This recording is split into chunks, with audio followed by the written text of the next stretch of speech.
à l'Assemblée des Justes. Il est 19h pratiquement 36. Nous allons commencer l'enseignement du soir.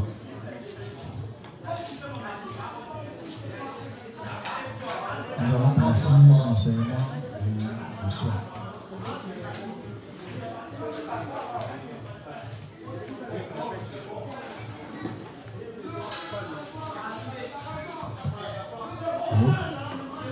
Allô? Allô? C'est moi?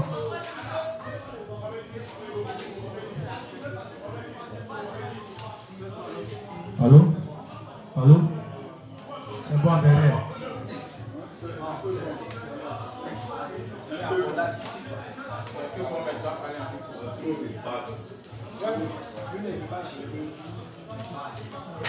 Allô? Allô? Où est celui-là?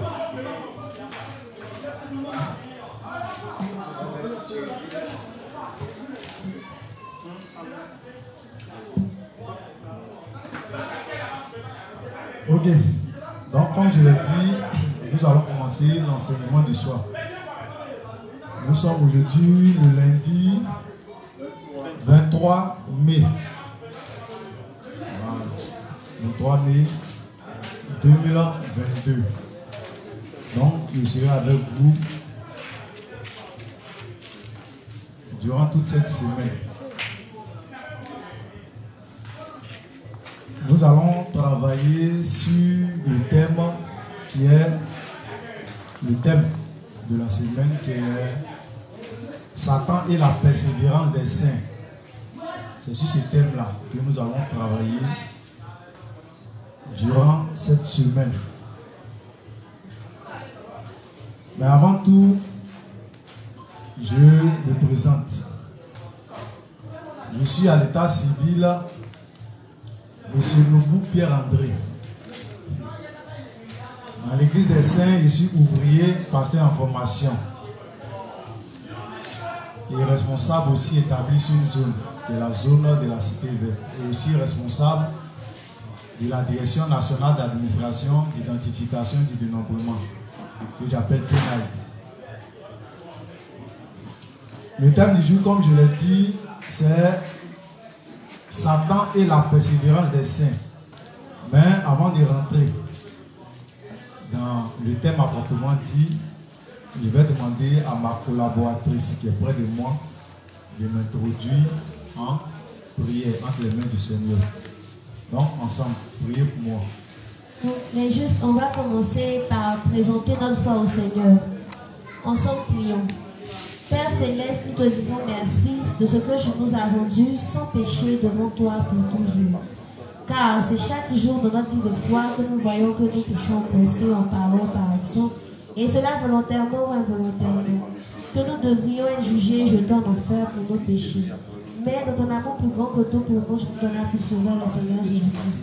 C'est lui qui, par son baptême accompli au Jourdain par Jean-Baptiste, prit nos péchés passés, présents et futurs. Par sa mort, ils se sont versés à la croix, il paya le prix pour nos péchés, purifia nos consciences de péché et détruisit ce corps de péché. Par sa résurrection, il vaincut la mort, le séjour des morts et l'enfer pour nous. Par son ascension dans le ciel, il nous donna le Saint-Esprit, que je promets donner à tous ceux qui croiront en ses œuvres. Par ses œuvres, Seigneur, je nous délivrerai une bonne fois pour toutes des fausses doctrines de démons et de Satan. Merci, Seigneur, de ce que tu nous as rendus justes, saints et sans péché devant toi pour toujours. Au nom de Jésus-Christ. Amen. Ensemble, confions le moment au Seigneur. Disons-lui merci d'avoir pris les rênes du moment. Prions ensemble. Seigneur, nous te confions cette réunion de ce soir. Merci, Seigneur, de ce que tu as parlé au travers de ton serviteur, que tu as éloigné de lui toute forme de stress, de malaise. Merci, Seigneur, de ce que tu as disposé le cœur de tous les justes qui seront présents ce soir. Merci, Seigneur, de ce que tu as pressé le pas des rétamateurs et que tu as mis dans le cœur de tous les justes l'envie, mais surtout la nécessité d'être unis à toutes les activités de l'Église. C'est en ton nom, Jésus-Christ, que nous avons prié. Amen. Amen. Ok. Donc, comme je le disais, le thème c'est Satan et la persévérance des saints.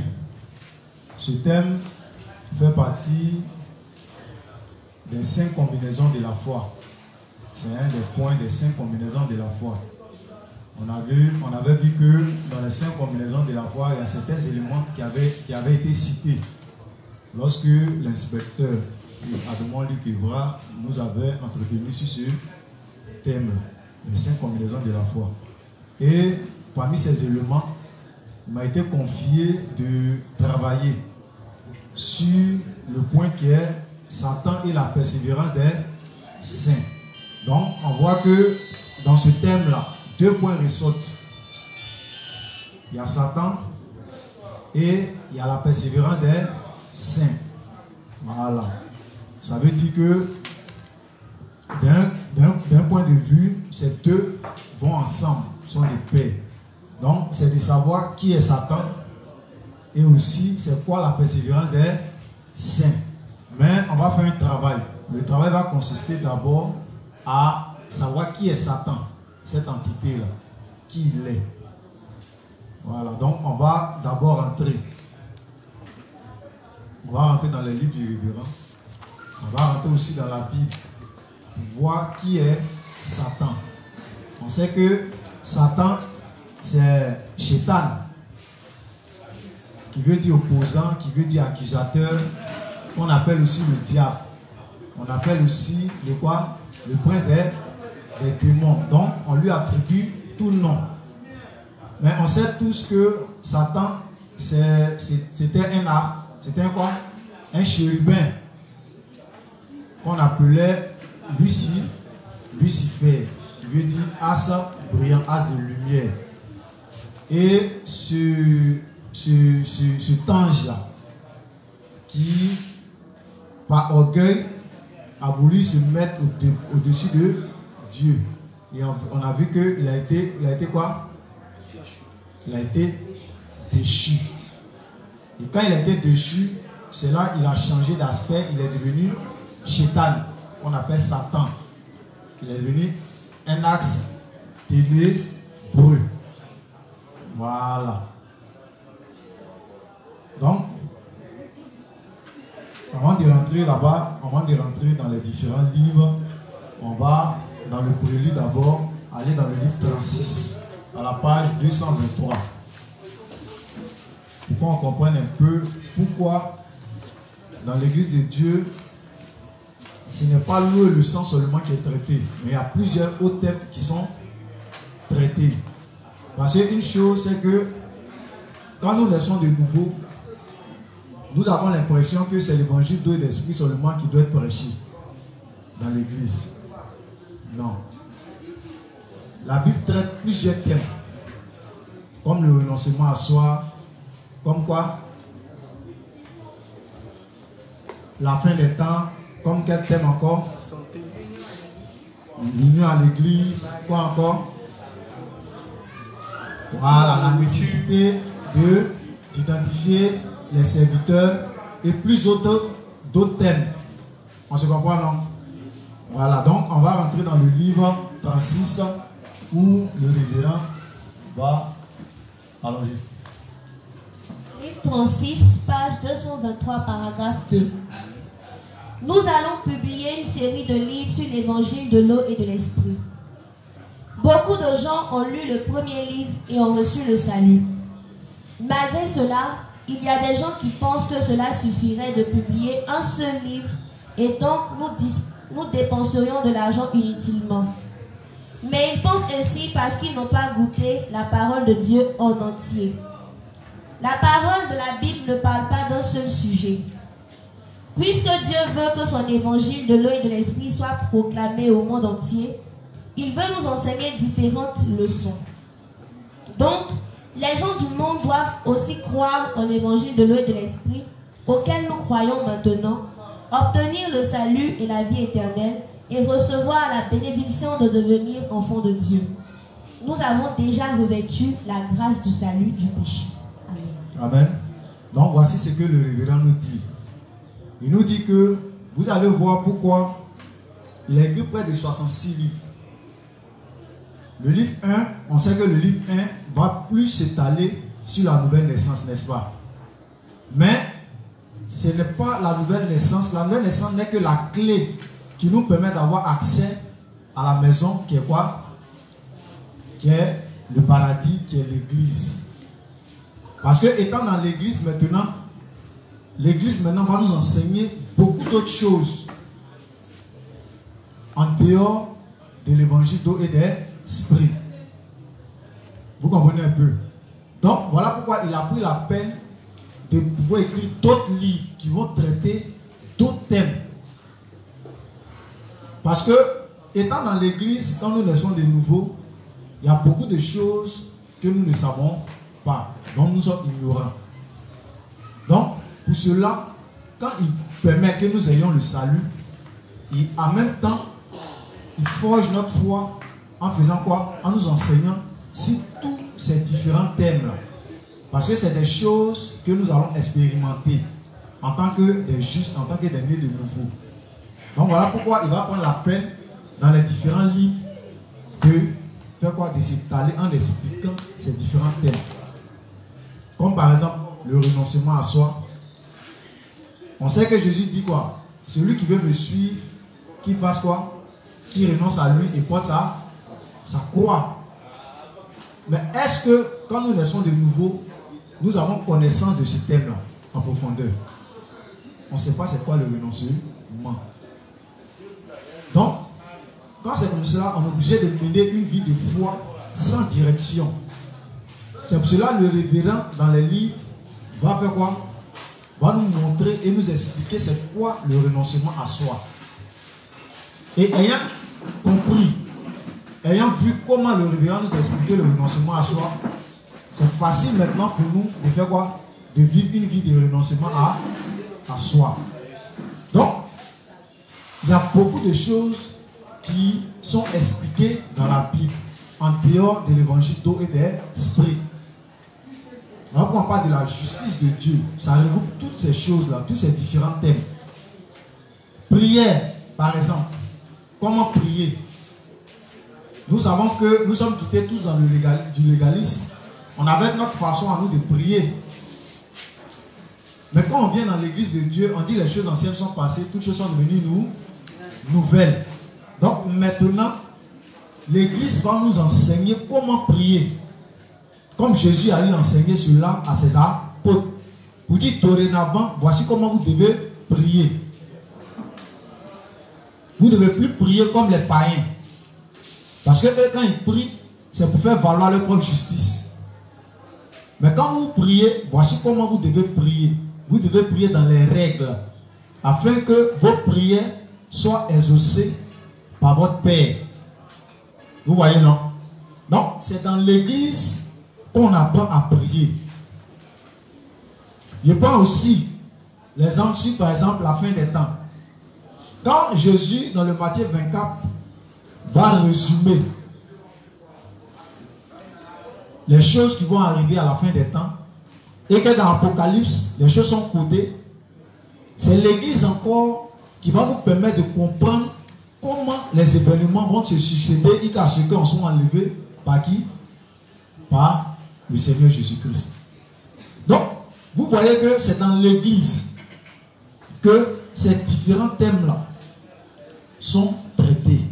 Par qui? Par les serviteurs de Dieu. Donc, les gens pensent que le révérend s'est assis, il a écrit près de 66 livres parce qu'il s'ennuyait, même parce qu'il était trop écrivain. Non. Chaque livre traite un thème bien précis. Même si, pendant qu'il est en train de traiter le thème, il peut survoler sur un autre thème et puis revenir à son sujet. Mais chaque livre traite un thème bien précis. Voilà pourquoi dans le livre 13, il va dire qu'il écrit les 10 premiers livres pour faire asseoir la foi des justes. Après le livre 9, le livre 10 et le livre 35, ces 3 livres vont traiter le thème sur le tabernacle. Parce qu'il est dit que le tabernacle, c'est un portrait détaillé de Jésus-Christ. Mais on ne sait pas de quoi il veut parler. Mais c'est quand on rentre dans la lecture, quand on est dans la lecture, qu'on comprend maintenant le rapport entre le tabernacle et l'œuvre que le Seigneur Jésus-Christ a eu à accomplir. Vous voyez un peu. Donc, la Bible en elle-même ne traite pas seulement que le salut. Le salut n'est que la clé qui nous permet d'avoir accès à la maison. Mais dans la maison, il y a plusieurs pièces. Dans la maison, il y a plusieurs compartiments. Vous voyez un peu. Donc, c'est ce qu'il est en train d'expliquer ici. Donc, il va prendre le livre 13 aussi, où il est dit. Livre 13, page 408, paragraphe 4, jusqu'à la page 409. Mes chers croyants, la Bible ne parle pas seulement de l'évangile de l'eau et de l'esprit. Il y a beaucoup d'autres thèmes que la Bible enseigne. C'est seulement parce que la parole d'évangile de l'eau et de l'esprit est la clé qui ouvre la porte du royaume de Dieu que les prédicateurs doivent constamment et sans cesse prêcher cet évangile de l'eau et de l'esprit. Amen. Vous voyez encore, non? Il dit la même chose encore dans le livre 13. Il dit, mes chers croyants, la Bible ne parle pas seulement de l'eau et de l'air. Quand le thème variation climatique et alimentation a été donné, il y a certains qui se sont plaints. Pour dire, mais ce thème-là a quoi à voir avec le paradis? Ce thème-là a quoi à voir avec le royaume des cieux? Mais dans la Bible même, on parle de l'alimentation. Ou même, quand nous allons dans la loi de Moïse, Dieu disait quoi? De ne pas se nourrir des animaux impurs, ou même des poissons sans écailles. Mais un poisson qui n'a pas d'écailles, c'est un poisson qui est rempli de bactéries. Qui ne sait pas ça? Voilà, il dit, quand Paul dit la loi c'est la sagesse du juste. C'est parce que le juste a bonne compréhension de la loi que maintenant il utilise la loi à bon escient. Pas pour avoir le salut, mais la loi devient une sagesse pour lui. Même quand il va dans le livre 59 aussi, il revient sur la dîme. On dit dans la nouvelle alliance, on ne paye plus la dîme parce qu'on veut hériter du royaume des cieux. Mais si la dîme me permet de faire une bonne loi de répartition afin de soutenir l'œuvre de Dieu, il l'a fait. Or pourtant, les légalistes, eux, ils paient la dîme dans le but de faire quoi? D'avoir accès au royaume des... Vous voyez? Pourquoi il dit la loi, c'est la sagesse du juste.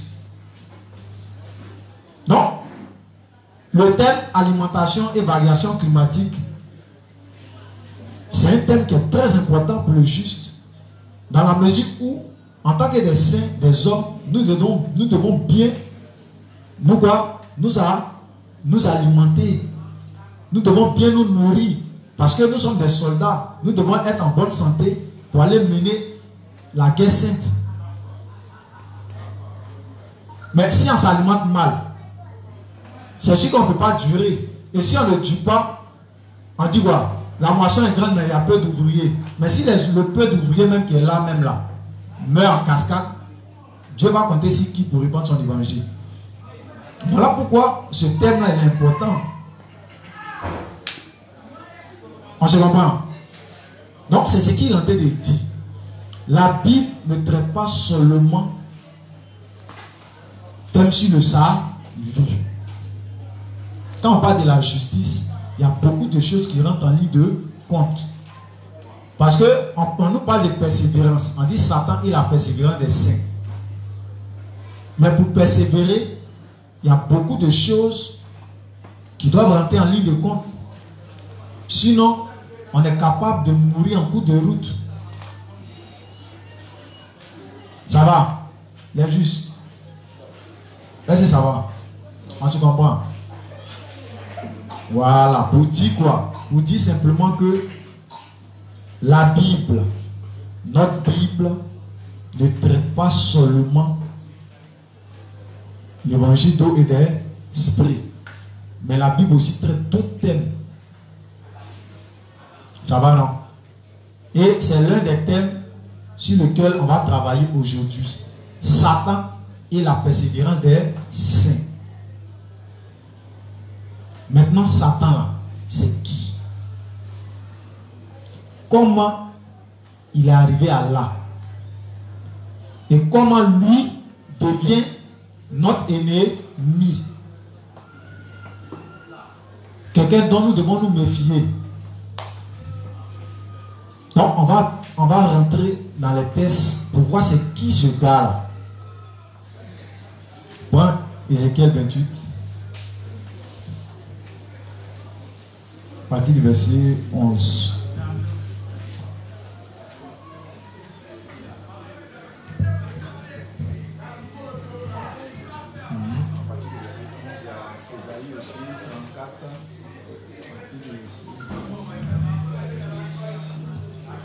Ézéchiel 28, à partir du verset 11. Donc, on va savoir qui est Satan. Est-ce que Dieu l'a créé Satan? Ou bien est-ce que c'est lui-même qui est devenu Satan? Parce que même quand on va sur le front, c'est des choses que, c'est des sujets que certains évoquent. C'est des sujets que certains évoquent. Vous dites, c'est Dieu même qui travaille avec lui. Ils travaillent ensemble, c'est son frère saint. Il dit, c'est son compagnon, quoi. Voilà, Dieu l'a envoyé pour faire du mal aux hommes. Et puis à la fin, les mêmes hommes là, il va les envoyer en enfer. Pour nous dire simplement que ce Dieu en qui nous croyons là est injuste.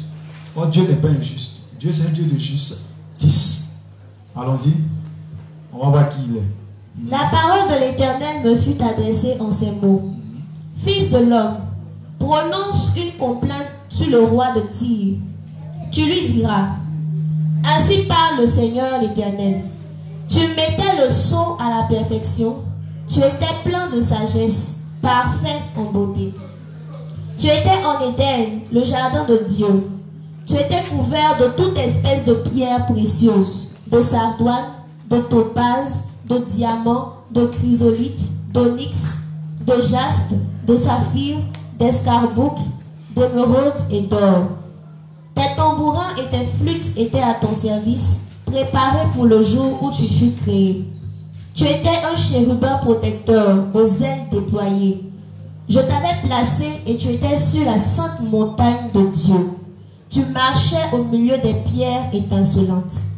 Tu as été intègre dans tes voies depuis le jour où tu fus créé jusqu'à celui où l'iniquité a été trouvée chez toi. Par la grandeur de ton commerce, tu as été rempli de violence et tu as péché. Je te précipite de la montagne de Dieu et je te fais disparaître, chérubin protecteur, du milieu des pierres étincelantes. Ton cœur s'est élevé à cause de ta beauté. Tu as corrompu ta sagesse par ton éclat. Je te jette par terre, je te livre en spectacle au roi. Par la multitude de tes iniquités, par l'injustice de ton commerce, tu as profané tes sanctuaires. Je fais sortir du milieu de toi un feu qui te dévore. Je te réduis en cendres sur la terre aux yeux de tous ceux qui te regardent. Tous ceux qui te connaissent parmi les peuples sont dans la stupeur à cause de toi.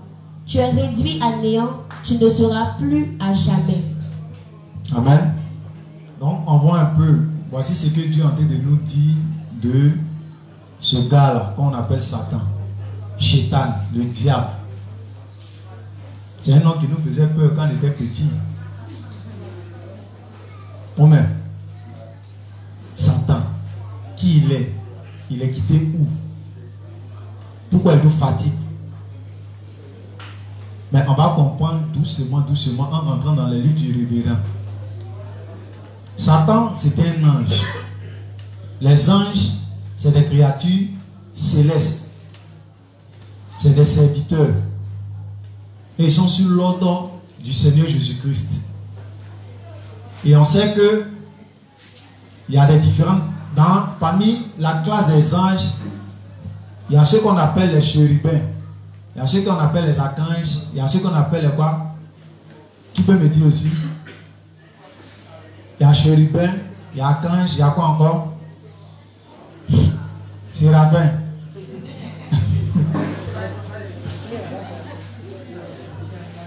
Maintenant, on dit, lui, il appartenait à quelle classe? Lucifer. On dit c'était un chérubin protecteur. Mais est-ce que ça veut dire que c'est lui qui protégeait Dieu? Vous voyez un peu, non? Il ne protégeait pas Dieu. C'était une créature de Dieu. Mais comme on peut le dire, c'était quelqu'un qui avait une haute position dans la dynastie céleste. Il avait une haute position. Il était comme, je peux dire, le chef d'état-major de l'armée céleste. Il était l'intermédiaire entre lui, entre Dieu et les anges. Vous voyez un peu. Et c'est ayant tous ces privilèges-là qui l'ont mené à faire quoi? À vouloir se mettre au-dessus de Dieu. À vouloir détrôner Dieu. À vouloir saper l'autorité de Dieu. Oh, Dieu a horreur d'une seule chose. Dieu a horreur de quoi?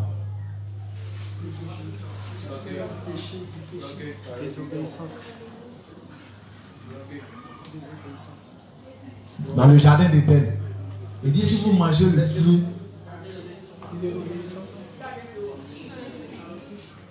quoi?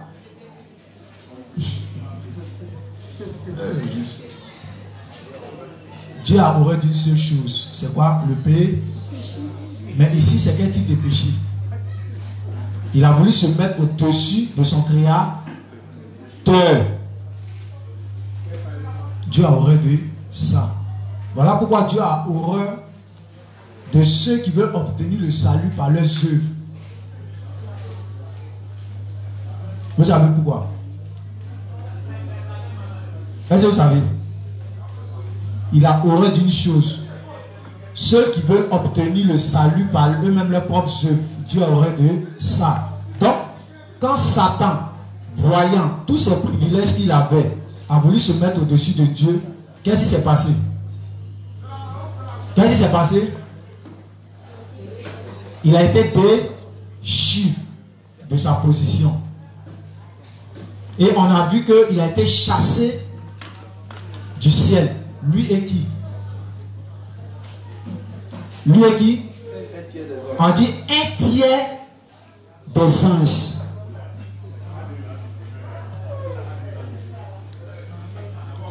On dit qu'il est descendu avec un tiers des anges. Donc ça veut dire que ces personnes, tous ces anges qui l'ont suivi, c'est des gens aussi que Satan avait séduit. Dans le jargon ivoirien, on dit il les avait blagués. Oh, laissez le vieux là. Si on se met ensemble, on peut l'enlever. C'est rien. Et chacun aussi avait sa motivation. D'autres aussi, peut-être, il y a longtemps aussi, convoitaient la position de Dieu. On voit un peu, non? Donc, c'est toutes ces choses-là qui ont envoyé Dieu à le précipiter, à le chasser du royaume céleste. Lui et tous ces anges qui ont épousé son projet. Et voilà pourquoi lui qui était Lucifer, as brillant de lumière, avec toutes ces pierres qui le faisaient briller, parce qu'il faisait un avec Dieu, est devenu as ténébreux.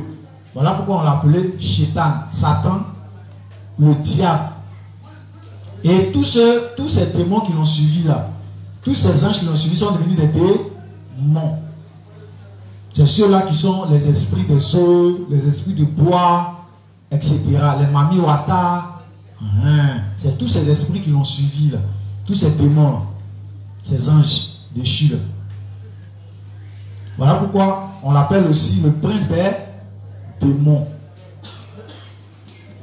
Donc, ce gars-là, il n'était pas Satan à l'origine. À l'origine, il était Lucifer. C'est quand il a désobéi à Dieu qu'il est devenu Satan. Parce que Dieu l'a éloigné de sa lumière. Donc il ne brillait plus. Il pensait qu'il brillait parce qu'il était fort. Or, il ne savait pas qu'il brillait parce qu'il faisait un avec Dieu. Le même principe de la foi. Nous sommes justes, nous brillons par la lumière de l'évangile parce que nous croyons en cet évangile d'esprit. Le jour où on va arrêter de croire, on va devenir des pécheurs. C'est le même principe. Vous voyez un peu. Donc, Ce type-là,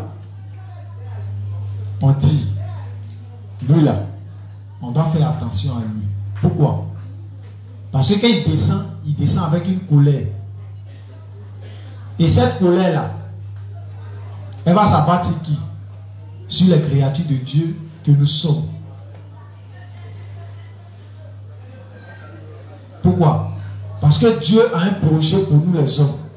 C'est que nous les hommes qui ne sont pécheurs, revenons en son premier amour qui est l'évangile afin de devenir saints. Mais Satan, étant l'opposé au projet de Dieu, va faire le contraire. Pendant que Dieu veut que les hommes puissent parvenir à la vérité, à la connaissance de la vérité, pour devenir des justes, pour devenir des nés de nouveau, Satan, lui, il aura pour projet de tout mettre en place pour que les justes, les hommes ne parviennent pas à cette vérité-là. Voilà pourquoi on dit le combat là, avec Satan, là, ce n'est pas sort de ce corps. Qui a déjà vu Satan physiquement? Qui même dans son rêve a vu le visage de Satan? Ça n'existe pas. Mais c'est ce que Satan nous a fait croire. Voilà pourquoi même dans les films, comment on dit ça? On le caricature. Comment on dit? Voilà, merci. C'est bon d'aller à l'école. On fait une caricature. Donc ça veut dire que même quand on était petit, si tu dis que tu as vu ça dans ton rêve en même temps, hey, il a vu Satan, il a vu Satan. Puis du coup, dans chez ta maman. Comme si ta maman même elle pouvait frapper Satan. Vous voyez un peu. Et c'est cette image-là que il nous a donné de lui. Or, Satan, ce n'est pas ça. Mettez dans votre tête que Satan, c'est l'opposé de Dieu. Ça veut dire quoi? Quand Dieu est A, Satan lui est moins A. Satan c'est un système. De la même manière, Dieu c'est un système, Satan c'est un système. Est-ce que vous savez ça? Dieu dit quoi? Il nous parle de plusieurs manières. Voilà pourquoi il dit que ceux même qui n'ont pas connu l'évangile et qui sont morts, ils ne seront pas justifiés. Pourquoi?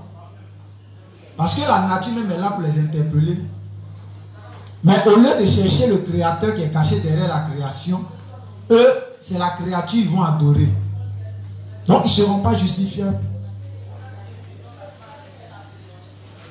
Est-ce que vous comprenez? Lisez Romains 2, vous allez comprendre. L'apôtre Paul a traité ça rapidement. Parce qu'on entend, même sur les fois, on entend dire, bah, et nos parents qui n'ont pas connu l'évangile, et ils font non. Mais ton parent, c'est un idiot. Lui sait que l'eau l'a pas accouché. Et puis c'est l'eau qu'il va adorer. Mais c'est que c'est mieux d'adorer sa maman en même temps. Parce que ta mère, au moins, c'est de son sein qui sort. Mais tu laisses ta maman et c'est l'eau qui va adorer. Tu laisses ta maman et c'est toi qui vas adorer. Voilà pourquoi il dit qu'ils ne seront pas justifiables. Non. Parce qu'ils ont laissé le créateur qui est caché derrière la création pour aller adorer la créature.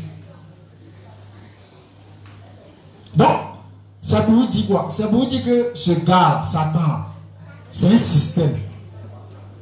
Le combat qu'on mène, ce n'est pas un combat physique. C'est un combat spirituel.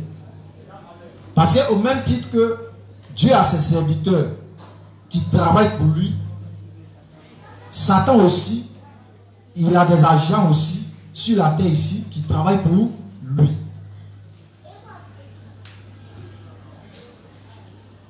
Est-ce que je comprends? Donc le combat que les légalistes sont en train de faire du genre Satan sort de ce corps, c'est des conneries.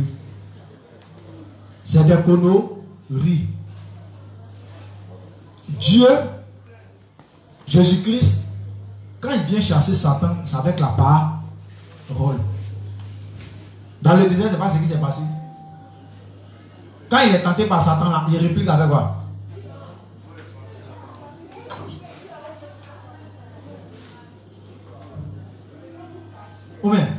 Jésus, c'est l'évangile. Donc, si un démon qui habite un pécheur doit quitter, c'est simplement de mettre dans le cœur de cette personne-là l'évangile. C'est de mettre Dieu dans le cœur de cette personne-là. C'est de mettre la lumière dans le cœur de cette personne-là. Et automatiquement, les démons, comme ils sont ténébreux, ils vont disparaître. Parce que quand la lumière apparaît, les ténèbres se dissipent. Ou bien, il faisait noir ici. Une fois qu'on a allumé l'ampoule, on est devenu quoi? On est clair? Donc, le combat, c'est ce que la dernière fois, dans l'intervention du Facebook, c'est pas un combat physique qu'on mène. C'est un combat spirituel. Mais Satan, là, c'est de savoir comment il travaille, qui il est. Parce que pour combattre quelqu'un, il faut mieux le connaître. Parce que tu ne le connais pas, c'est comme tu es en train de faire un combat en vain. Parce que tu ne connais pas ton adversaire. Oui. C'est de la même manière ce Dieu qu'on adore là. Si on ne le connaît pas, on va vivre une vie de foi incorrecte.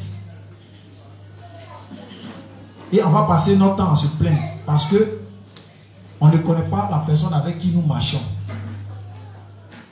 Donc Satan, oui, pour pouvoir l'attaquer, ou pour pouvoir contre-attaquer, puisque c'est lui qui nous attaque, pour pouvoir contre-attaquer, il faut bien le connaître. Connaître ses forces, connaître ses faiblesses. C'est comme ça qu'on peut gagner la guerre. C'est comme ça qu'on peut gagner les différentes batailles avec lui. Mais quand on a lu tout de suite, on a vu que Satan, c'était un chérubin protecteur, c'était un ange qui était au service de Dieu, n'est-ce pas?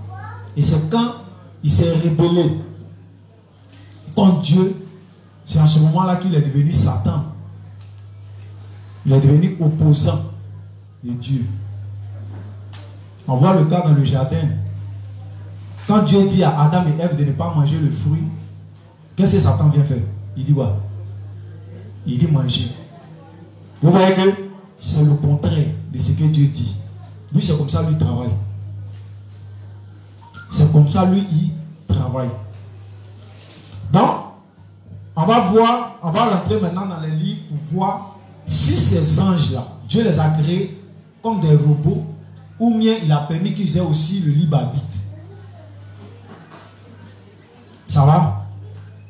Pour voir si réellement ce Satan-là, c'est Dieu qui l'a créé Satan, ou bien c'est lui-même, par sa rébellion, est devenu Satan. Donc, allons-y. Allons dans le livre 59. Livre 59, page 228, paragraphe 3, jusqu'à la page 229, paragraphe 1-2. Je lis. Qu'en est-il de Satan alors? Satan est un mauvais esprit qui a reçu un libre arbitre de Dieu, mais avec ce libre arbitre, il s'est opposé à l'autorité de Dieu et a été ainsi chassé du ciel. Donc, comme le diable ne pouvait pas prévaloir sur Dieu, il a commencé à attaquer ceux que Dieu aime le plus. En d'autres termes, bien que Satan ait été déterminé à continuer de s'opposer à Dieu,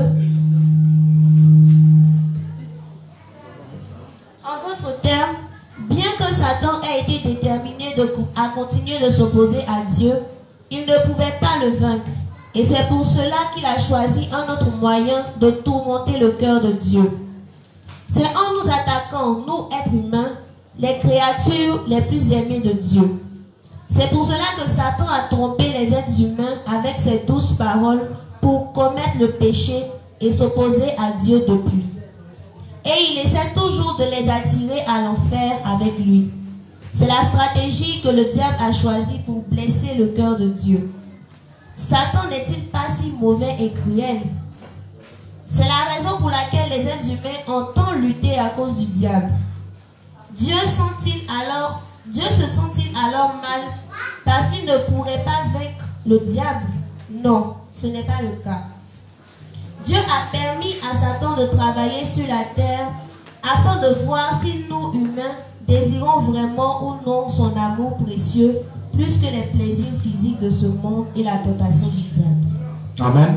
Donc ici, on voit que Satan, qui est un être céleste, bon, Lucifer, avant de devenir Satan, on voit que les anges ont un libre arbitre. Le libre arbitre, ça veut dire qu'ils sont libres d'accepter ou de refuser. Voilà, Dieu ne les a pas créés comme des robots. Un robot, c'est quelque chose qui est programmé. C'est comme une télécommande. Si tu appuies 2, c'est 2 qui sont sur la télévision. Tu ne peux pas appuyer 2 et puis c'est 10 qui va sortir sur la télévision. C'est que ta télécommande là, ce n'est pas une télécommande. Ça va? Au même titre que Dieu ne nous a pas créés comme des robots, il n'a pas créé aussi les anges comme des robots. Ils ont en eux un libre arbitre. C'est ce qu'il est en train d'expliquer ici. Prends le livre 24, page 94. Livre 24. Mais tu as ça ici. Même n'a pas de livre. Tu en as? Non. Non. Mais est-ce que ça sera la même pagination? Bon, dis. C'est le livre. Oui, c'est la faute de Satan et non à Dieu sur Satan chuté. Bon, encore. Ça, c'est livre 56. Allons-y. Livre 56, page 24, paragraphe 3. Le monde que Dieu a fait au départ comporte des êtres spirituels. Mais un ange appelé Lucifer s'est rébellé contre Dieu. Cet ange était un être avec un libre arbitre. Au lieu de faire cet être spirituel comme un robot qui sert Dieu inconditionnellement, Dieu lui a donné un libre arbitre et un caractère qui puisse le servir volontairement par respect pour lui et aussi puisse s'opposer à lui par sa propre volonté. Lucifer, qui a été créé comme cela, voulait être exalté lui seul et par conséquent a été chassé du ciel lorsqu'il s'est rebellé contre Dieu pour une certaine raison. En d'autres termes, Dieu voulait être l'être le plus majestueux que toutes les créatures pourraient admirer de leur propre volonté. C'est la raison pour laquelle Dieu a donné ce libre arbitre à tout être humain. Ça va? Voilà, on dit Dieu a donné le libre arbitre à tout être humain. Mais avant les êtres humains, on dit il a donné aussi le libre arbitre aux êtres célestes. Ça, il faut qu'on sache ça. Dieu n'a pas créé quelqu'un robot comme un robot. Chacun est libre. Voilà pourquoi il dit, il met devant toi le bien et le... Mais il te conseille, mon Dieu, de faire quoi? D'emprunter le chemin du bien. Il ne force personne. Sinon, il n'allait pas dire à Adam et Ève, vous pouvez manger les fruits de tous les arbres du jardin, sauf le fruit de l'arbre de la connaissance du bien et du mal. C'est parce qu'ils ont en eux le libre arbitre. Mais on voit des plaisantins qui disent que il n'y a pas un arbitre qui est libre. Tu vois un peu les branamistes là, eux, ils ne savent pas avec la pétrole dans leur tête.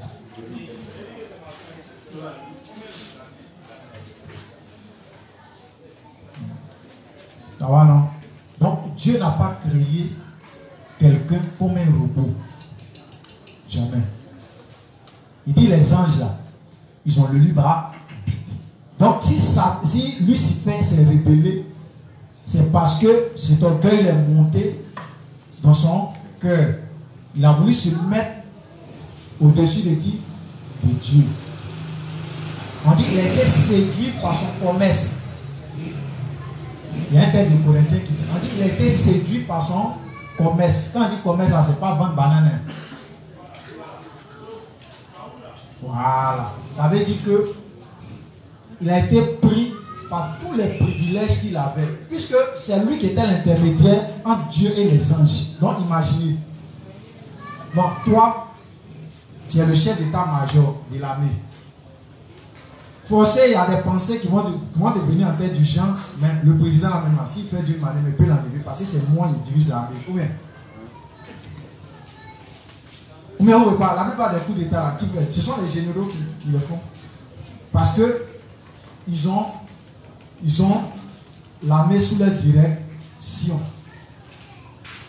Donc c'est ce privilège qu'il avait là, qui l'a emmené à vouloir se rebeller, à prendre la place de Dieu.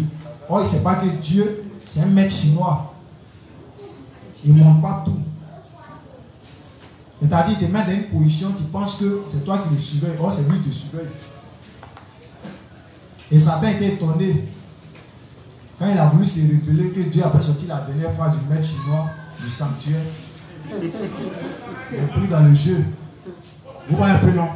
C'est ça, c'est la technique. Donc, c'est tout ce commerce-là qui l'a mené à vouloir se mettre au-dessus de Dieu, à vouloir prendre la place de Dieu.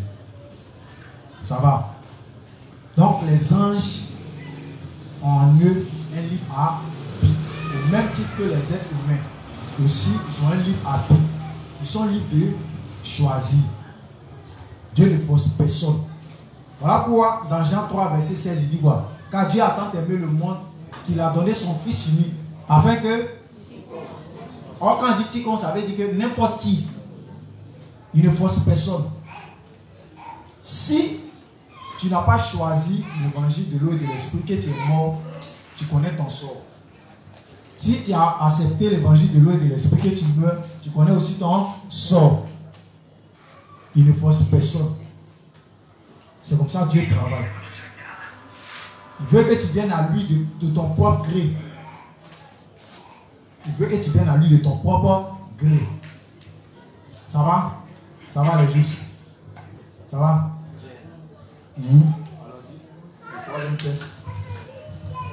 Livre 24, page 94, paragraphe 4. C'est la faute à Satan et non à Dieu si Satan a chuté. Je lis. Dieu au commencement n'a pas fait Satan tel qu'il est maintenant. Dieu a tout créé bon et il a donné un libre arbitre à toute créature spirituelle. Cependant, la tête des anges a défié Dieu et est devenue le diable lorsqu'il fut rejeté de la présence de Dieu. Dieu n'a pas fait tomber le diable en lui disant de faire quelque chose de mal. Ce n'est pas ainsi qu'est notre Dieu. Amen. Amen. Donc, encore vous voyez ici, il répète la même chose. Dieu n'est pas injuste. Non. D'aucuns disent que non, c'est Dieu lui-même qui a créé Satan. On dit, mais pourquoi vous faites le Dieu comme ça? Dieu n'a pas créé Satan. Dieu l'a créé lui-ci. Il était au service de Dieu. Il travaillait pour Dieu. C'est quand il s'est rebellé que Dieu l'a chassé. C'est comme ta servante. Tu t'envoies une servante, elle travaille pour toi à la maison.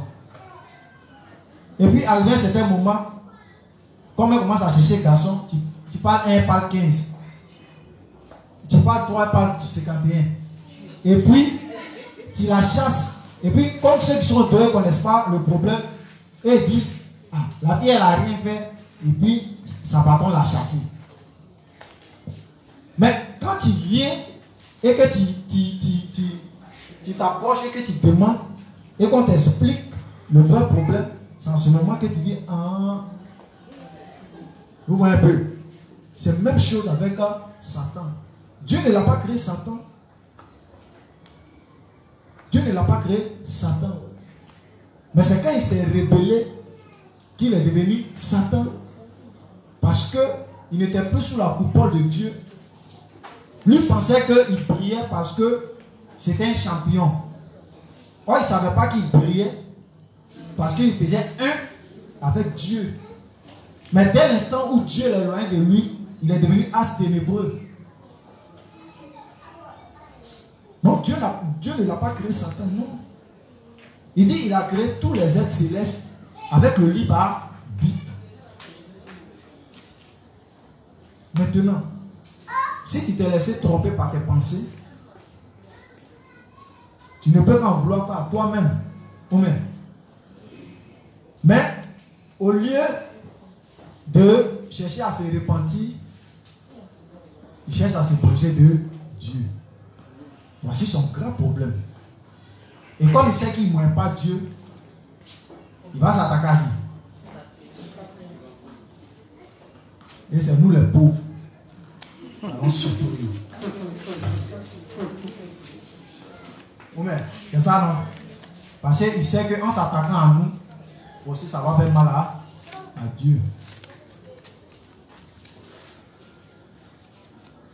Ça va. Donc, on doit comprendre que les êtres célestes, les anges, Dieu les a créés avec un libre arbitre. C'est sur la base de ce libre arbitre-là que Satan s'est révélé. Sinon, si Dieu l'avait créé au robot, est-ce qu'un jour il pourrait se révéler? Amen. Si Dieu l'avait créé au robot, là, comme un robot, là, est-ce qu'un jour même, là, il pourrait se révéler comme lui? C'est parce qu'il a le libre arbitre qu'il pouvait se révéler. Et quand il s'est révélé, il a été chassé. C'est la sanction qu'il a reçue. Maintenant, au lieu de chercher à se repentir, lui cherche à se venger. Et au lieu de te venger de Dieu, lui cherche à se venger de sa créature. Bon. Vous voyez un peu. Donc il faut qu'on comprenne ça bien. Dieu n'a pas créé Satan. Il a créé Lucifer. Il a créé Lucifer. Donc si quelqu'un dit que Dieu a créé Satan, amenez-le dans la Bible. Parce que Dieu même là, dans Ézéchiel 28, il a fait de parler. Il dit, voici comment tu étais. Il faut relire encore. Dans Isaïe 34, là, quelqu'un n'a qu'à trouver le texte là pour m'en pardonner, s'il vous plaît. Cherchez à côté aussi. On peut même chercher. Tu étais un chérubin protecteur aux ailes déployées. Il dit, tu étais un chérubin protecteur aux ailes déployées. Je t'avais placé et tu étais sur la sainte montagne de Dieu. Il dit, je t'avais placé sur la sainte montagne. Regardez sa hauteur, où il était. Et puis, gérait toute l'armée. Alors? Tu marchais au milieu des pierres étincelantes. Tu as été intègre dans tes voies. Il dit, tu as été intègre dans tes voies. Depuis le jour où tu fus créé. Tu vois, non? Donc, depuis qu'il fut créé là, il était bien. Tout ce que Dieu lui demandait de faire, il le faisait. Jusqu'à celui où l'iniquité a été trouvée chez toi. Il dit jusqu'au jour où l'iniquité a été trouvée chez toi. Par la grandeur de ton commerce, tu as été rempli de violence et tu as péché. Par la grandeur de ton commerce, c'est ce qu'il a expliqué. La position que tu avais. Parce que quand tu passes, quand les gens s'inclinent, les anges s'inclinent. Tu es le général. Quand tu donnes les ordres, ça exécute sans bruit. Donc, c'est tout ce commerce qu'il avait là, qu'il a mené, a dit, mais pourquoi ne pas prendre la place de Dieu? Moi-même, on me respecte. Les gens s'inclinent quand ils passent. Donc, pourquoi même ne pas prendre la place de Dieu en même temps? Alors? Je te précipite de la montagne de Dieu et je te fais disparaître, chérubin protecteur, du milieu des pierres étincelantes. Ton cœur s'est élevé à cause de ta beauté. Tu as corrompu ta sagesse par ton éclat. Je te jette par terre, je te livre en spectacle au roi. Par la multitude de tes iniquités, par l'injustice de ton commerce, tu as profané tes sanctuaires.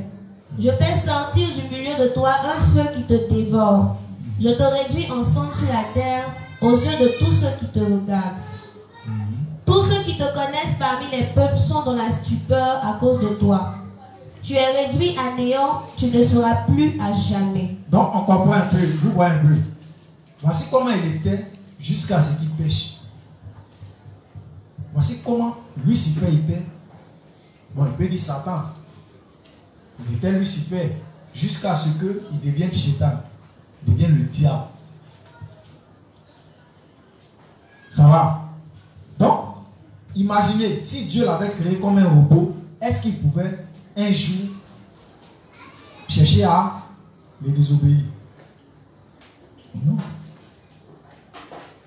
Pourquoi le révérend dit que Dieu ne nous a pas créés comme des robots?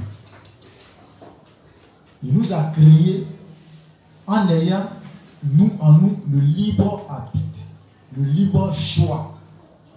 Et c'est sur la base de ce libre choix-là que Satan, Lucifer, a voulu détrôner le Seigneur Dieu. Ça va? Non. Qui a trouvé le texte d'Ésaïe? Combien? Allons-y. Merci la juge. Verset 12. Te voilà tombé du ciel, astre brillant, fils de l'aurore. Tu es abattu à terre, toi le vainqueur des nations. Tu disais en ton cœur, je monterai au ciel, j'élèverai mon trône au-dessus des étoiles de Dieu. Je m'assiérai sur la montagne de l'assemblée, à l'extrémité du septentrion. Je monterai sur le sommet des nues, je serai semblable au Très-Haut. Mais tu as été précipité dans le séjour des morts, dans les profondeurs de la fosse. Ah, mais c'est toi le champion. Ah. Tu nous as blagué. Tu nous as dit que ce Dieu, on peut le détrôner. Ah, non, tu es nous ici. Non, tu es rien comme nous. Sois sur un ton moqueur. Vous voyez un peu. Parce que c'est ce qu'il est en train de faire. Il est en train de blaguer les hommes en leur faisant croire que cette terre-là,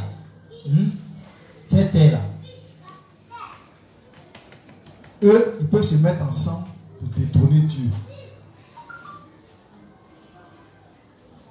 Et à la dernière minute, on voit que eux tous, leur projet en affaire. Et le grand maître, Chétan, se trouve là-bas aussi.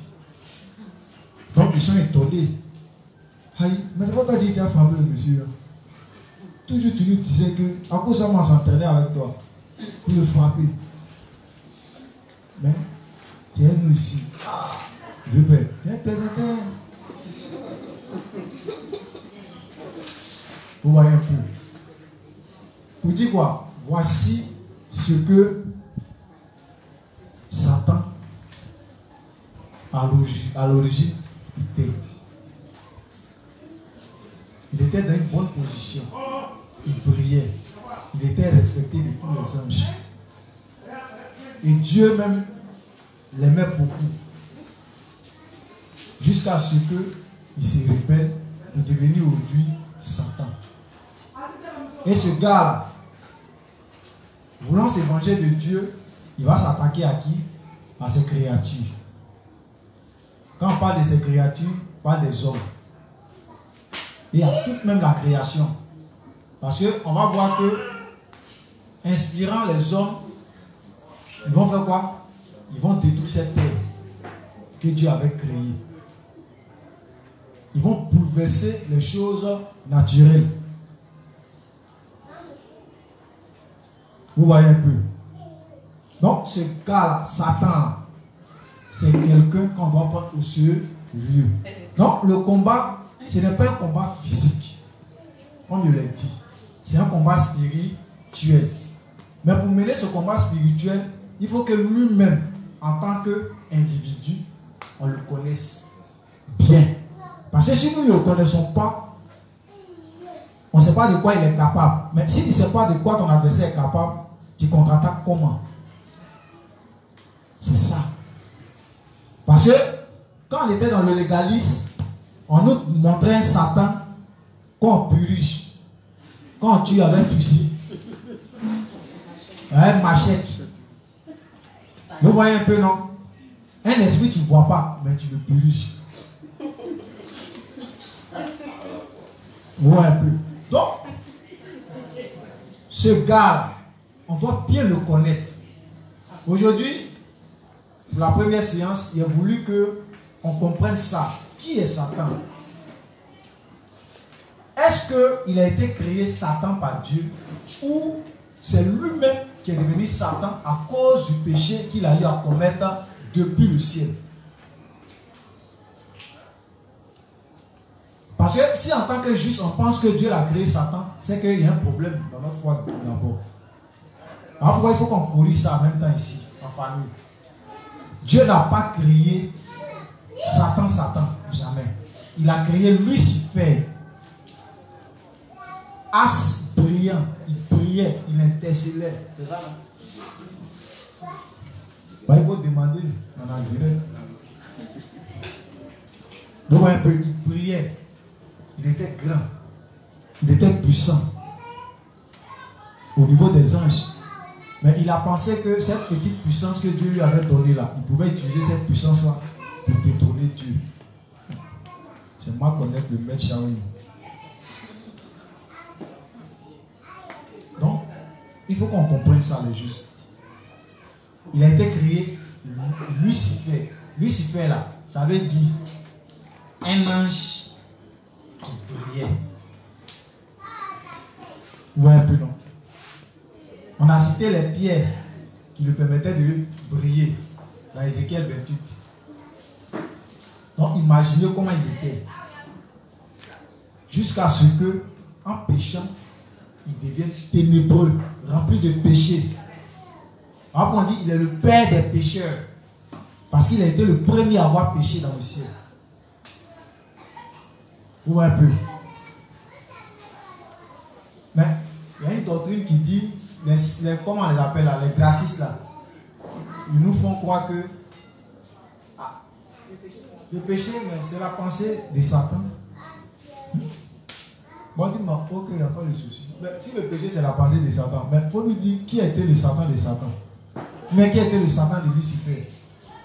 Pour qui pêche contre lui. Il gratte sa tête. Le foie infini, il n'y a plus fort, le foie infini. Le foie infini. Mais si tu nous dis que le péché, c'est la pensée de Satan, or nous on sait très bien que ce n'est pas Adam et Ève qui ont été les premiers à avoir péché. Oui. Ils ont été les premiers hommes à avoir péché. Oui. Mais le premier à avoir péché, ça remonte depuis le ciel, depuis la dynastie céleste. On sait que c'est Lucifer qui a été le premier à avoir péché. Voilà pourquoi il est devenu Satan. Mais si toi tu vas sur la base du fait que le péché c'est la pensée de Satan, ok, on est d'accord. Maintenant, qui a été le Satan de Lucifer qui pêche contre Dieu? Le foie infini. Le foie infini. Donc ça veut dire que la doctrine même est fausse. Oh, pourtant eux aussi là, ils parlent de l'eau et le sang. Hein? Ils parlent de l'eau et le sang. Donc tu attends l'eau et le sang. Ah mon frère, à tout. C'est fou. Voilà pourquoi l'apôtre Jean dit, n'accordez pas foi à tout esprit, mais prouvez-les.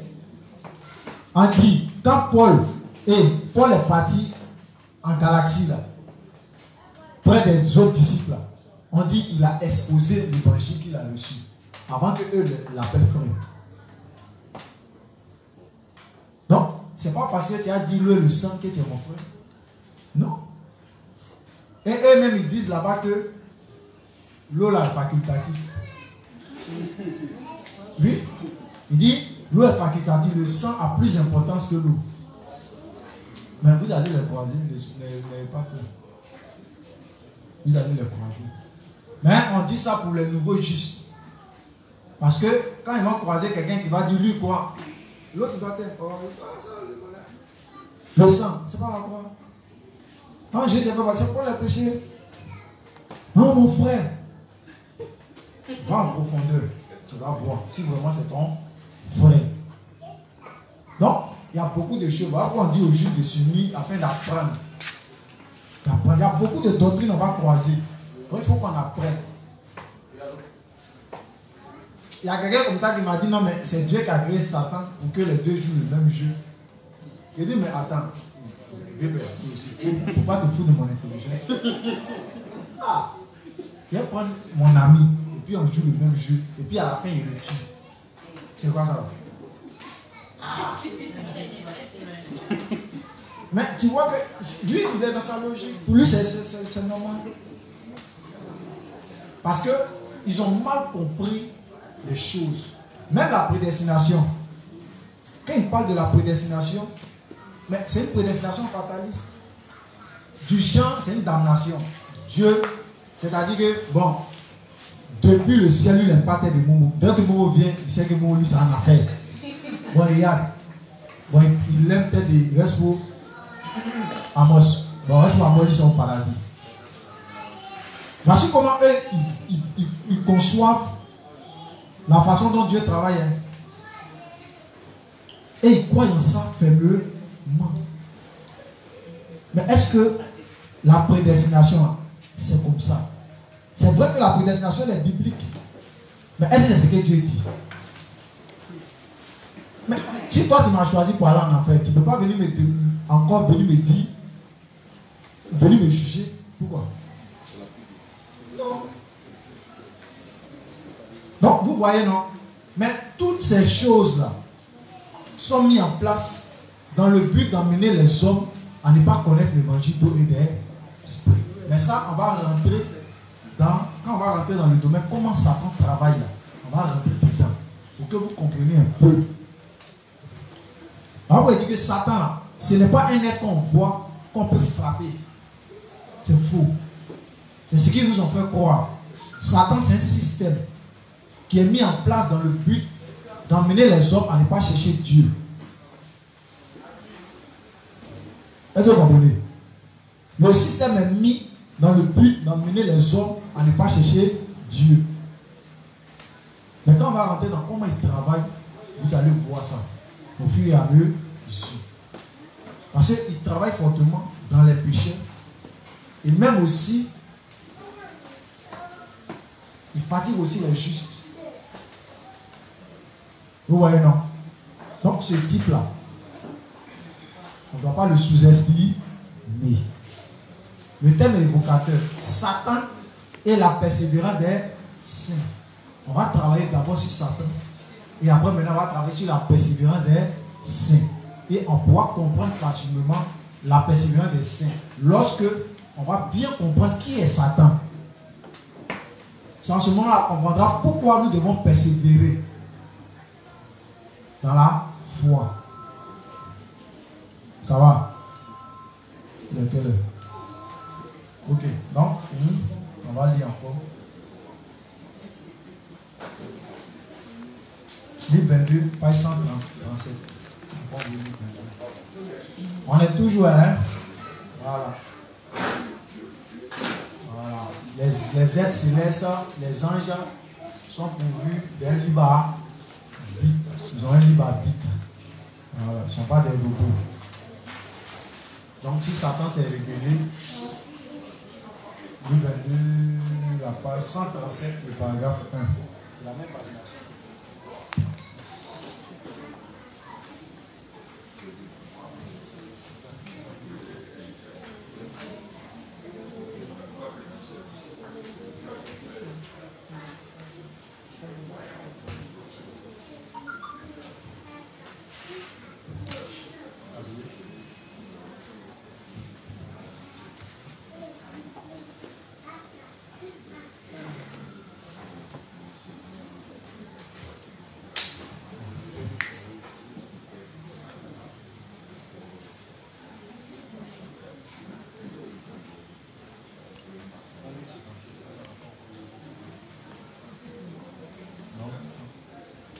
Livre 56. Le livre 22, c'est page 137, un paragraphe 1. Mais comme on n'a pas le livre 22, on va prendre le livre 56. Page 120. Non. On a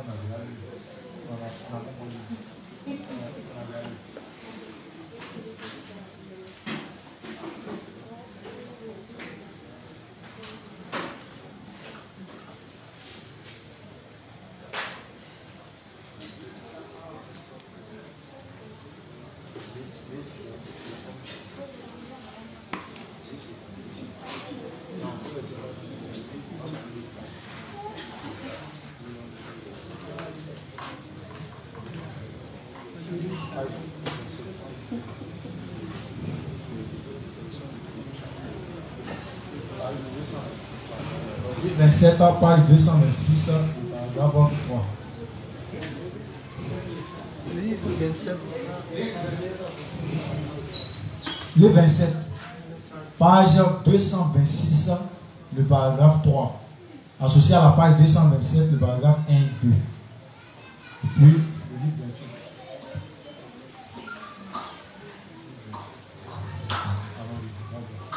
Livre 27, page 226, paragraphe 3, jusqu'à la page 227, paragraphe 2. Le Seigneur a sauvé tous ceux qui croient en la justice de Dieu de tout péché, mais en même temps, il nous a aussi donné une volonté propre pour que nous décidions nous-mêmes de croire en la justice de Dieu ou pas. Dieu ne nous a pas créés comme des robots ou des êtres mécaniques, mais comme des êtres avec une volonté. C'est parce que le Seigneur voulait révéler sa puissance et manifester la miséricorde de Dieu, sa justice et son amour au travers de nous les croyants en l'évangile de l'eau et de l'esprit, pour que tout le monde reçoive la vie éternelle en croyant la justice de Dieu avec gratitude. Il y avait un ange nommé Lucifer, dont la position donnée par Dieu parmi les anges était très élevée. Avec beaucoup d'anges sous lui, Lucifer savait qu'il n'y avait personne au-dessus de lui sinon Dieu, et donc il s'est rébellé contre lui et a essayé d'usurper sa position. Cet ange pensait qu'il pouvait devenir le plus exalté s'il s'élevait au-dessus de Dieu. Il était pris par une ambition profondément mauvaise pour devenir un Dieu et régner sur les anges. C'est pour cela que Lucifer a fini par défier l'autorité de Dieu. Mais Dieu dit à cet ange, « Seras-tu exalté aux cieux? Non, tu seras jeté en Hadès. » Et Dieu fit un endroit pour emprisonner Lucifer et ceux qui le suivaient. Ce n'est autre que l'enfer. Tout comme Lucifer, le diable est destiné à être puni par Dieu pour ses péchés, nous devions aussi faire face au même sort que ceux qui appartiennent au diable. Amen. Depuis le début. Le Seigneur a sauvé tous ceux qui croient en la justice de Dieu de tout péché, mais en même temps, il nous a aussi donné une volonté propre pour que nous décidions nous-mêmes de croire en la justice de Dieu ou pas. Donc, vous voyez un peu, non? Il dit, il nous a donné une volonté de faire quoi? De croire en la justice de Dieu où on est libre. Est-ce qu'on se comprend? Ça revient encore dans le cadre du fait que Dieu ne nous a pas créés comme des robots. On a un libre arbitre. Allons-y. Dieu ne nous a pas créés comme des robots ou des êtres mécaniques, mais comme des êtres avec une volonté. C'est parce que le Seigneur voulait révéler sa puissance et manifester la miséricorde de Dieu, sa justice et son amour au travers de nous les croyants en l'évangile de l'eau et de l'esprit. Donc, il manifeste son amour en nous permettant volontairement de croire ou de ne pas croire en l'évangile de l'eau et de l'esprit. Parce que Dieu, il ne veut pas que quelqu'un croie en lui par contrainte. Non. Est-ce qu'on se comprend? Voilà pourquoi le son des chants, des VDS, on dit quoi? On dit quoi? Servir Dieu, c'est ma décision. Ce n'est pas quelqu'un qui doit me forcer à faire l'œuvre de Dieu. Il faut que ça vienne de moi-même. Parce que Dieu ne force personne. Dieu peut créer les circonstances pour t'emmener vers lui, mais il ne peut pas te forcer à venir. Non, jamais. Voilà pourquoi il a horreur de ça aussi. Quand Satan viole ce principe-là, tu es libre de ne pas croire. Dieu ne va pas te forcer. Mais si l'œuvre est en train d'être bâtie, que toi, tu viens saper cette œuvre, c'est en ce moment que tu es en train de violer un principe. Parce que moi, Dieu ne s'amuse pas avec ça. Sinon, tu es libre de ne pas croire.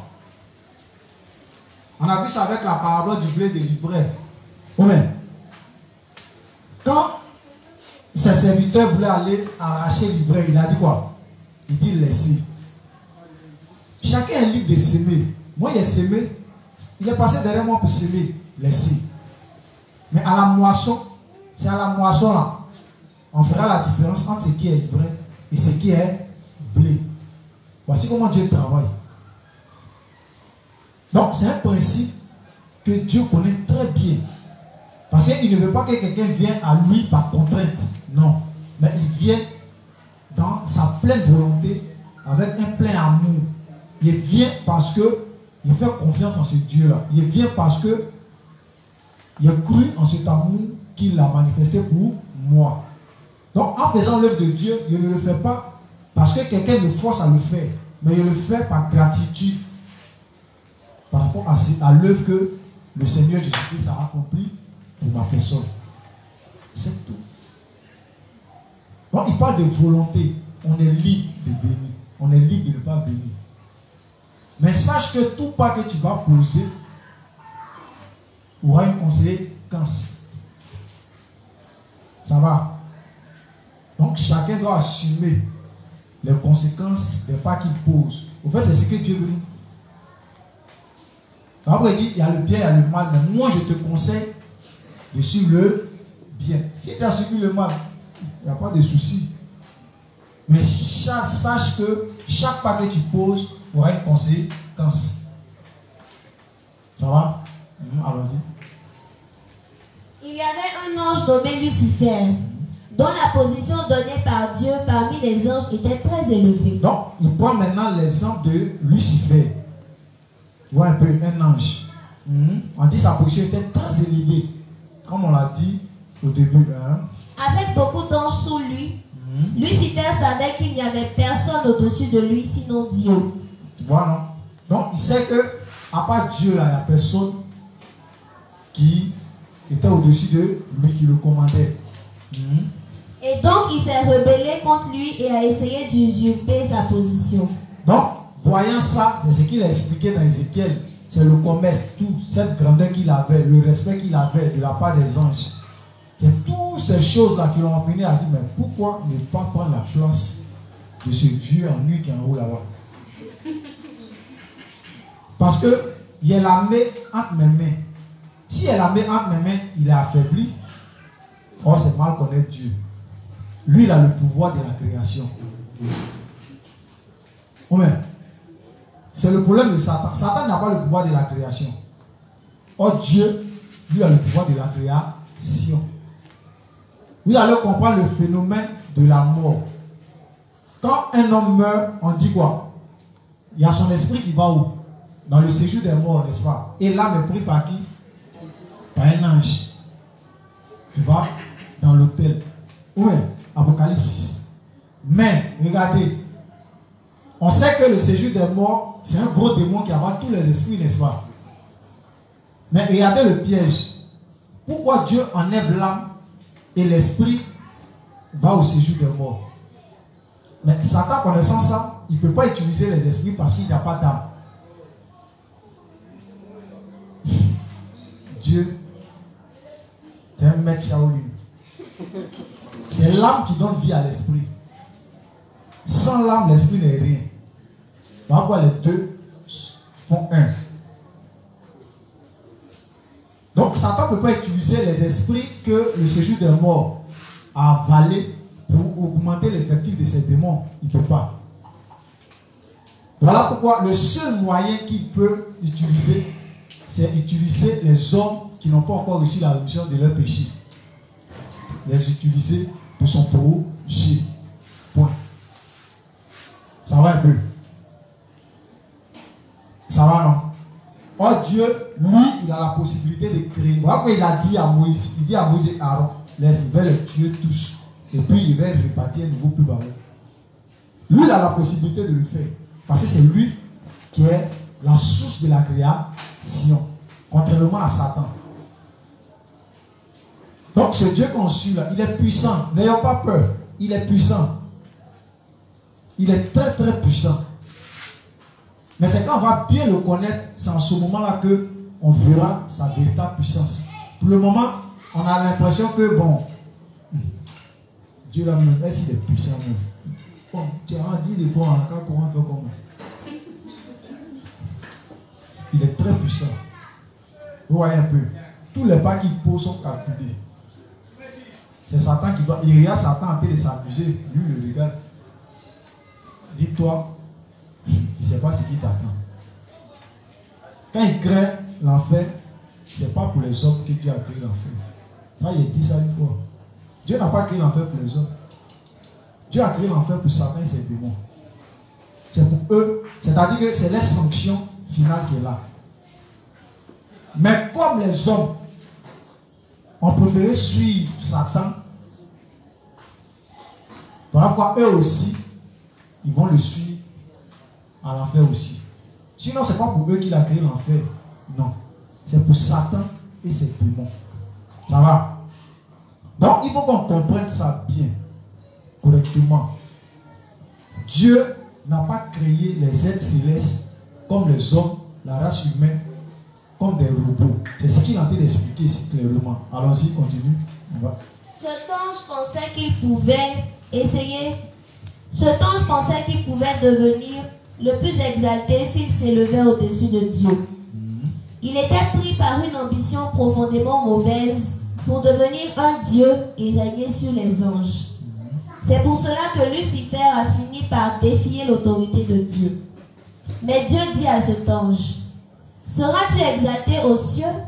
Non, tu seras jeté en Hadès. Jamais. Très jeté. Et Dieu fit un endroit pour emprisonner Lucifer et ceux qui le suivaient. Tu vois, non? On dit Dieu fit un endroit pour emprisonner Lucifer et ceux qui le suivent. Ça va, non? Donc, l'enfer n'a pas été créé pour les hommes. Parce que Dieu avait un projet pour les hommes. C'est de leur permettre de connaître l'évangile afin d'être remis de leurs péchés. Ça, c'est le projet de Dieu pour les hommes. Mais comme les hommes ont laissé la vérité et ont préféré suivre le mensonge, voilà pourquoi, comme sanction, étant pécheurs, ils vont suivre leur papa à l'enfer. Ça va un peu. Ça va les justes. Donc, est-ce qu'on a bien compris cette partie-là? Dieu n'a pas créé les êtres célestes, c'est-à-dire les anges, comme des robots. Mais il les a créés en ayant en eux un libre arbitre. Au même titre que les hommes. Les hommes aussi ont un libre arbitre. Ils sont libres de choisir. Dieu ne force personne. Donc, si Satan, qui était Lucifer, s'est rébellé contre Dieu, c'est parce qu'il avait en lui le libre arbitre. S'il n'avait pas le libre arbitre, que Dieu l'avait créé comme un robot, il n'allait jamais se rébeller contre Dieu. Ça va? Ça va les justes? Est-ce qu'on a bien compris cette partie-là? Ok. Il est 58. C'est bon, non? Voilà. Je ne sais pas, bon, pour les questions, là, je ne sais pas, peut-être c'est vendredi. Hein. C'est ça, non? Vendredi, pour les questions, on va faire ça comme ça. On va passer, puisqu'il y a beaucoup. Donc, on va travailler détail par détail. Maintenant, le vendredi, on va faire, c'est-à-dire que faire 1 heure, et puis les autres 1 heure, peut-être 40 minutes comme ça. Ceux qui ont des questions pourront les poser. On va faire ça comme ça sera plus mieux. Voilà. Ok. Donc, on va prier. On va remercier le Seigneur pour ce qu'il a. Les justes ensemble, remercions le Seigneur pour ce moment enrichissant. Confions-lui notre retour à la maison. Prions ensemble. Seigneur Jésus-Christ, nous te disons merci pour ce moment bénissant que tu as permis. Merci Seigneur pour toutes ces paroles semées dans nos cœurs, pour la force et le temps que je nous donne de pouvoir la ruminer en tout temps et en tout lieu. Merci Seigneur pour ce que tu as permis que nous comprenions cette parole, chacun selon son niveau de foi. Merci Seigneur de nous accompagner à la maison sains et saufs, de nous donner la santé, la force et les moyens d'être là demain pour la suite de cet enseignement. C'est en ton nom que nous avons tous prié. Amen.